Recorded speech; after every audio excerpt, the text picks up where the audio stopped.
আমার পরম স্নেহের ছাত্রছাত্রীরা, তোমাদের বিশেষ অনুরোধে আমি প্রশ্ন উত্তর পর্ব নিয়ে হাজির হয়েছি তোমাদের সামনে। তোমরা বলেছিলে যাতে যে স্যার প্রশ্নের উত্তরগুলো আমাদের বলে দেবেন। আমি প্রান্তিক্সের বই থেকে সমস্ত প্রশ্নের উত্তরগুলোর আমি সমাধান দিয়ে দেবো। কারণ কি, প্রান্তিক্সের বইয়েতে দেখছিলাম ক্লাসের মধ্যে ছাত্রছাত্রীরা যখন জিজ্ঞেস করলো একটি প্রশ্নের উত্তর, দেখলাম যে প্রশ্নের উত্তরটা ভুল দেয়া আছে, বইতেই ভুল দেয়া আছে। আবার তাদের জিজ্ঞেস করা, তারা বললো যে এটা ইউটিউব থেকে পেয়েছে। এবার ইউটিউবে যে সমস্ত প্রশ্নের উত্তরটা দেওয়া হয়েছে তাদের কিন্তু সঠিক নয়। তাই সঠিক উত্তরগুলো দেওয়ার জন্যে তোমাদের যাতে পড়াশুনোর সুবিধা হয়, বিশেষ করে গ্রাম অঞ্চলের ছেলেদের যাতে খুব সহজে প্রশ্নের উত্তরগুলো পেয়ে যাও, তার জন্যে তোমাদের এই বইটা থেকে, প্রান্তিক্সের যে বইটা আছে সেই প্রান্তিক্সের বই থেকে আমি বইয়ের ছবি দিয়ে দিয়েছি, সেই ছবি থেকে প্রশ্ন উত্তরগুলো বলে দেবো। উদ্ভিদের শারীরবিদ্যা সম্বন্ধে আমি সমস্ত প্রশ্নের উত্তর দিয়ে দেবো। তারপরে তোমাদের সাজেশন দেবো, কোন কোন প্রশ্নগুলো ইম্পর্টেন্ট সেগুলো বলে দেবো। ডিসপ্লের সাহায্যে আবার তোমাদের সব কিছু ব্যাখ্যা করে দেবো। এখন তোমাদের সালোক সংশ্লেষ প্রক্রিয়াটা কিন্তু খুব সহজেই বলে দিই, ক্লাসে আমি বলে দিই দুবার তিনবার করে, যতক্ষণ না ছাত্রছাত্রীরা বুঝতে পারে ততক্ষণ বলে দিই। এখন সুযোগ এসছে তোমাদেরও সেই জন্য সালোক সংশ্লেষ পদ্ধতিটা বলে দেওয়ার জন্য।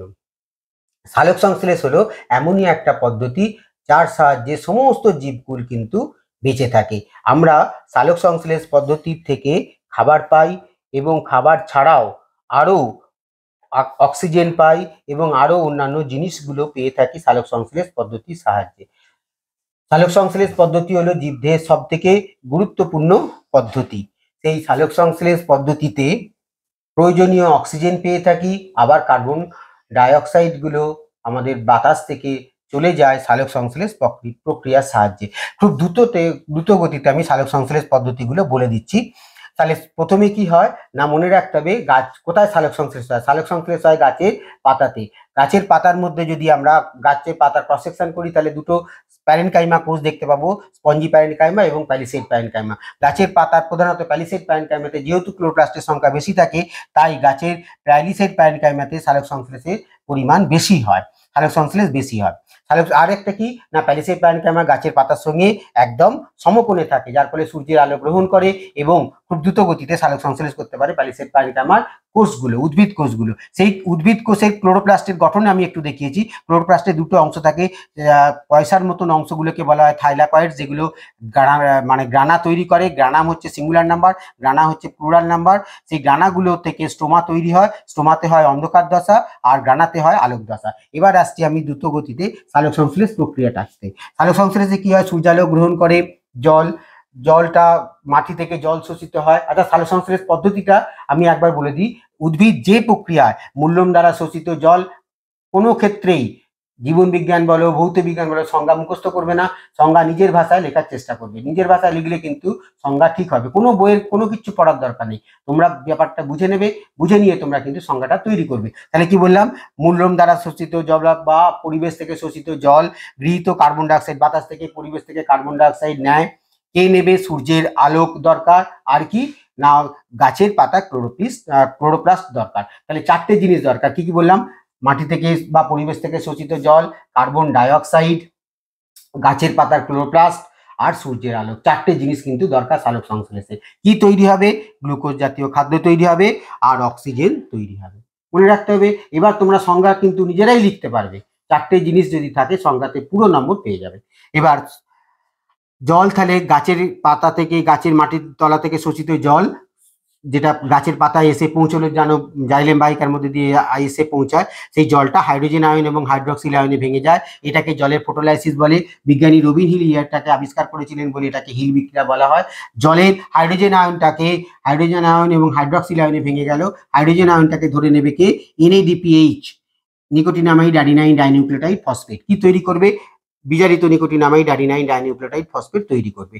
আর এই যে হাইড্রক্সিল মূলক, ওএইচ মূলকটাকে বলা হয় হাইড্রক্সিল মূলক। হাইড্রক্সিল মূলক থেকে ইলেকট্রন চলে যাবে, ইলেকট্রন চলে গিয়ে 2 অণু জল এবং অক্সিজেন তৈরি করবে। আর একটা মনে রাখতে হবে, এই যে ইলেকট্রন চলে গেল, এই ইলেকট্রনটা দুরকম ভাবে চলে আসতে পারে, একটা চক্রাকার ফটোফসফোরাইলেশন আর হচ্ছে অচক্রাকার বা নন সাইক্লিক ফটোফসফোরাইলেশন। আর বেশি কিছু বলতে হবে না, আরো উঁচু ক্লাসে উঠলে, ক্লাস 11-12 উঠলে তখন কিন্তু তোমাদের পিগমেন্ট সিস্টেম 1, পিগমেন্ট সিস্টেম 2 এগুলো সম্বন্ধে বিস্তারিত ধারণা দিতাম। কিন্তু যেহেতু নিচু ক্লাস এবং গ্রামের ছেলেদের জন্য প্রধানত ভিডিওটা তৈরি করছি, তাই খুব সেগুলো বেশি বলছি না আর কি, বা জানারও তোমাদের দরকার নেই এই স্টেজে। এখানে মনে রাখতে হবে এডিপি মানে অ্যাডিনোসিন ডাইফসফেট এবং ইনঅর্গানিক ফসফরাসের সঙ্গে যুক্ত হয়ে এটিপি তৈরি হয়। এটিপি উৎপন্নটা কিন্তু খুব গুরুত্বপূর্ণ।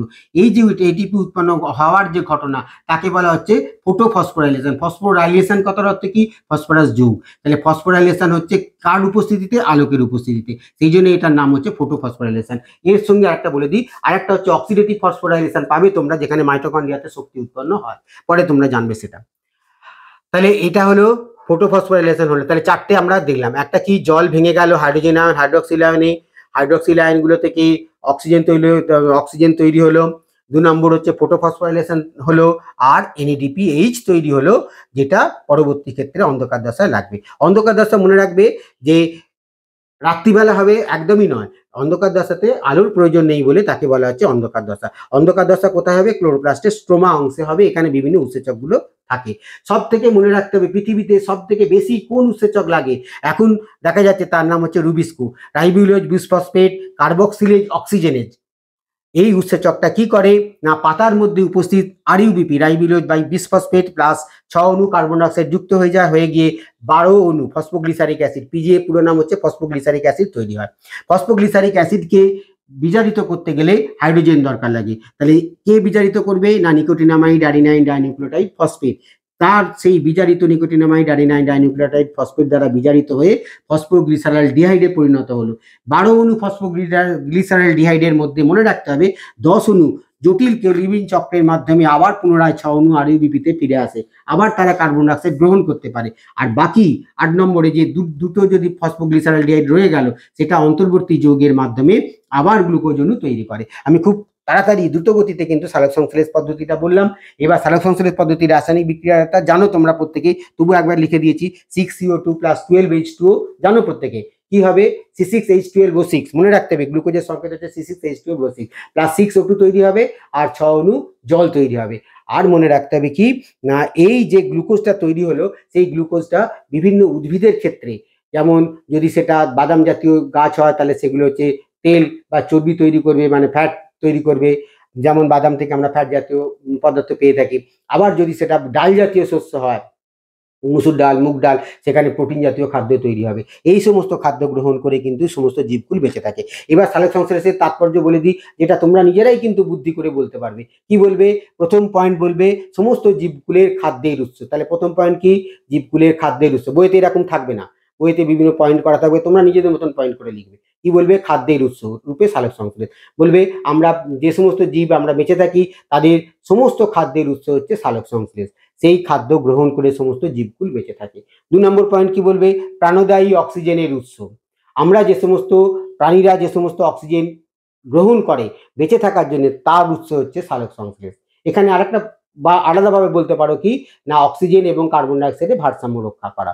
সালোকসংশ্লেষ প্রক্রিয়ার সাহায্যে কি হয়, তারা বাতাস থেকে কার্বন ডাইঅক্সাইড নিয়ে নেয়, অক্সিজেন ছেড়ে দেয়, যার ফলে বাতাসে কার্বন ডাইঅক্সাইড এবং অক্সিজেনের পরিমাণটা ঠিক থাকে। 3 নম্বর পয়েন্ট কি বলবে? একটু ভেবে বলো। সমস্ত শক্তির উৎস হচ্ছে সালোকসংশ্লেষ। কিরকম? আমরা যে সমস্ত শক্তিগুলো পেয়ে থাকি, একটু ভেবে দেখো, কয়লা পাই বা পেট্রোলিয়াম পাই, সব কিন্তু সালোকসংশ্লেষের থেকে তৈরি। কি করে সালোকসংশ্লেষের থেকে তৈরি হয়েছিল? হাজার হাজার বছর আগেকার যে গাছগুলো ছিল, সেই গাছগুলো চাপা পড়ে মারা গেছিল, সেই গাছগুলো থেকে কয়লা পাই। আবার যদি গাছগুলো জীবাণু দ্বারা বিক্রিয়া করে আমরা কি পাই? ক্রুড অয়েল পাই, তেল পাই। সেই তেল থেকে আমরা পেট্রোলিয়াম, ডিজেল এগুলো সব পেয়ে থাকি। সমস্ত শক্তির উৎস তাহলে কে? সালোকসংশ্লেষ। শুধু একটা শক্তির উৎস বাদ, সেটা হচ্ছে কি না, তেজস্ক্রিয় মৌলের থেকে যে শক্তি পাওয়া যায় সেটা বাদ দিলে সমস্ত শক্তির উৎস যেমন সূর্য, আর সূর্য থেকে শক্তি পেয়ে থাকে যে প্রক্রিয়া, সেটাই হচ্ছে আমরা আলোচনা করছি সালোকসংশ্লেষ পদ্ধতি।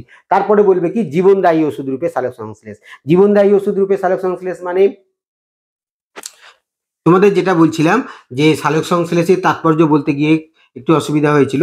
সালোক সংশ্লেষে আর কি বলবে না, জীবনদায়ী ওষুধ রূপে সালোক সংশ্লেষ বলে দিয়েছিলাম আগেবারে। যে সমস্ত উদ্ভিদের সিঙ্কোনা, এই সমস্ত গাছের ওষুধগুলো সালোক সংশ্লেষের পরেই তৈরি হয়, তার ফলে সেই সমস্ত ওষুধগুলো খেয়ে আমরা বেঁচে থাকি, জীবনদায়ী ওষুধ রূপে সালোক সংশ্লেষ বলে দিলে। আরেকটা বলতে পারো পরিধেয় বস্ত্র রূপে সালোক সংশ্লেষ। আমরা যে সমস্ত জামা কাপড়গুলো পরি, সেই সমস্ত জামা কাপড়গুলো তৈরি হয় কোথা থেকে? কার্পাস তুলো, তারপরে বিভিন্ন গাছের তুলো থেকে। তা সেই তুলোটা তৈরি হয় কি করে? তুলো গাছ থেকে। তুলো গাছটা বড় হয়েছিল কি করে? সালোক সংশ্লেষ থেকে। তাহলে এটাতেও কিন্তু সালোক সংশ্লেষের দান।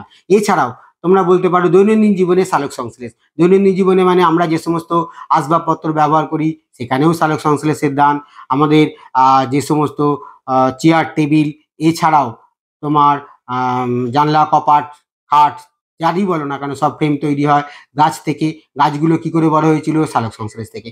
এরকম করে বুদ্ধি করে যুক্তি দিয়ে পড়বে, তাহলে ঠিক কিন্তু নম্বর পেয়ে যাবে। জীবন বিজ্ঞানে কখনো মুখস্থ, শুধু জীবন বিজ্ঞান কেন, ভৌত বিজ্ঞান বলো, অঙ্ক বলো, কখনোই মুখস্থ করবে না। হ্যাঁ, যার জন্যে এই ভিডিও করা। আগে আমি নতুন ধরনের ভিডিও করতাম, নতুন নতুন জিনিস জানানোর জন্য তোমাদের চেষ্টা করেছি। যেমন পৃথিবীতে আগে বীজ সৃষ্টি হয়েছিল না গাছ, তারপরে আগে ডিম না মুরগি, লঙ্কা খেলে কেন ঝাল লাগে, 4টে 1কে 4টে 1 দিয়ে গুণ মুখে মুখে কি করে দিতে পারবে অঙ্কের ক্ষেত্রে। ভৌত বিজ্ঞানে সহজে এককের পদ্ধতি বলেছি, খুব সহজে গল্পের মতন করে। জীবন বিজ্ঞান সম্বন্ধে সামগ্রিক ধারণা দিয়ে দিয়েছি এই চ্যানেলের ভিডিওতে।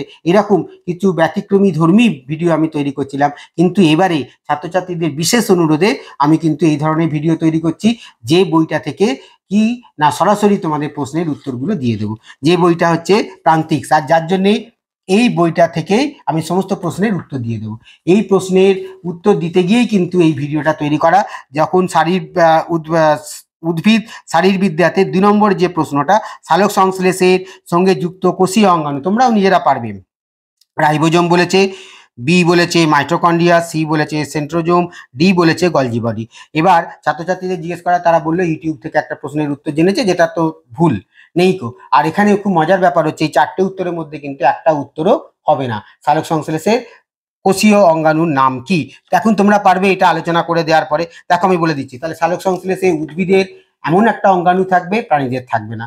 এবার তোমরা একটু বিচার করে দেখো কি আছে। রাইবোজোম। রাইবোজোম কি করে? প্রোটিন সংশ্লেষ করে। উদ্ভিদেরও প্রোটিন সংশ্লেষ করে, প্রাণীদেরও প্রোটিন সংশ্লেষ করে। তাহলে উদ্ভিদেরও আছে, প্রাণীদেরও আছে, তাহলে এই প্রশ্নের উত্তর হবে না।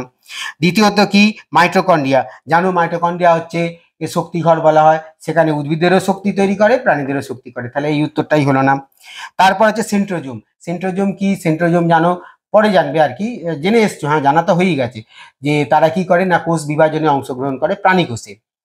তাহলে এটা উদ্ভিদ কোষে থাকে না। তাহলে উদ্ভিদ কোষে থাকতে হবে এমন একটা অঙ্গাণু যেটা প্রাণী কোষে থাকবে না। কারণ উদ্ভিদেরা সালোক সংশ্লেষ করতে পারে, আমরা পারি না, তার প্রমাণ। আচ্ছা, গলজি বডি। গলজি বডি উদ্ভিদেরও থাকে, প্রাণীদেরও উদ্ভিদের ডিক্টোজোম হিসেবে থাকে, প্রাণীদেরও গলজি বডি থাকে। তাহলে 4টে প্রশ্নের উত্তরের মধ্যে একটা প্রশ্নেরও উত্তর কিন্তু দেয়া নেই। অথচ ইউটিউবে তোমাদের ছাত্রছাত্রীরা জেনেছে, একটা উত্তর তারা বলে দিয়েছে। এবার যেহেতু ছাত্রছাত্রীরা ভুল জানছে, ভুল শিখছে, তাই বিশেষ উদ্যোগে ছাত্রছাত্রীদের অনুরোধে কিন্তু এই যে ভিডিওটা সেটা তৈরি করা।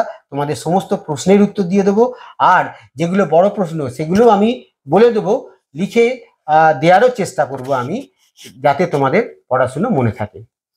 তাহলে এবার আর কোনো অসুবিধা থাকবে না। বিশেষ করে গ্রামাঞ্চলের ছেলেরা যারা হয়তো ঠিক মতন পড়াশুনো করার জন্য অন্য কোনো হয়তো টিচারের সহায়তা পায় না, বা টিচার হয়তো বলে দিল ক্লাসে, সেই প্রশ্নগুলো হয়তো ভুলে গেল, তারপরে তাদের জানার দরকার হলো, পরীক্ষার সময় তাদের পড়ার দরকার হলো, তখন তারা কি করবে না এই ভিডিওটা একবার দেখে নেবে। তাহলে প্রশ্নগুলো থেকে যাচ্ছে, আর প্রশ্নগুলো 19-20 সব বইতেই একই রকম। এবার যে বইটাতে বলবে তোমরা, যদি তোমাদের বলার দরকার থাকে যে স্যার এই বই থেকে আমাদের প্রশ্নের উত্তরগুলো বলে দিন, আমি তাহলে প্রশ্নের উত্তরগুলো তোমাদের জন্য, যদি কমেন্ট সেকশনে চাপমার জন্য বলো যে স্যার আমাদের এই প্রশ্নের উত্তরগুলো এই বই থেকে আমি বলে দিন, তাহলে আমি আবার বলে দেবো। আর তোমাদের যদি কোনো কোয়ারিজ থাকে, তাহলে এই যে হোয়াটসঅ্যাপ নাম্বারটা লিখেছি 9433914950, এই নাম্বারে তোমরা তোমাদের সমস্যাগুলো জানাতে পারো। কোন স্কুল বলে জানাবে, আর কোন ক্লাসে পড়ছো জানাবে, সেই অনুযায়ী আমি তোমাদের প্রশ্নের উত্তর দিয়ে দেবো। যদি 11-12 হয়, তখন তোমরা যদি জানতে চাও যে স্যার এইটা প্রশ্নের উত্তর, তখন সেই স্ট্যান্ডার্ডে আমি উত্তর দিয়ে দেবো। আর যদি দেখো যে 9-10 গ্রামাঞ্চলের ছেলেদের, তখন সেই অনুযায়ী তোমাদের উত্তর দিয়ে দেবো। সবাই খুব ভালো থাকবে, আর একটু মন দিয়ে চেষ্টা করো। মন দিয়ে একটু চেষ্টা করলেই কিন্তু পারবে। খারাপ বলে কিচ্ছু নেই, পারবে না বলে কিচ্ছু ব্যাপার নেই। অবশ্যই সব ছেলেরাই পারবে, সব ছেলেরাই ভালো রেজাল্ট করতে পারবে, সব ছেলেরাই মধ্যে ক্ষমতা আছে ভালো করার। শুধু একটুখানি চেষ্টা করো, তারপর তো আমি থাকছি তোমাদের সাথে, কমেন্ট সেকশনে জানাবে। আর ভিডিওগুলো ভালো লাগলে অবশ্যই তোমরা কিন্তু শেয়ার করবে, আরও তোমাদের বন্ধুদের মধ্যে শেয়ার করবে, যাতে এটা আরও ছড়িয়ে পড়ে। আর যত ছড়িয়ে পড়বে তত আরও সংখ্যক ছেলে জানতে পারবে, সেখানেই আমার সার্থকতা। আমার এমনি কোনো উদ্দেশ্য নেই, যাতে তোমরা জানতে পারো, ভালো বুঝতে পারো, শিখতে পারো পড়াশুনো। এই এত যে চারদিকে বাইরে যে প্রতিকূল পরিবেশ, তার মধ্যে থেকে যতটুকু পড়াশুনো শেখানো যায় তোমাদের, যাতে যতটুকু তোমাদের চেষ্টা করা যায় ভালো করার, তারই চেষ্টা আমি করে যাচ্ছি।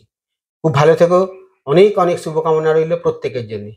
খুব ভালো থাকবে, আর একটু মন দিয়ে পড়াশোনা করো। ভালো থাকবে সবাই।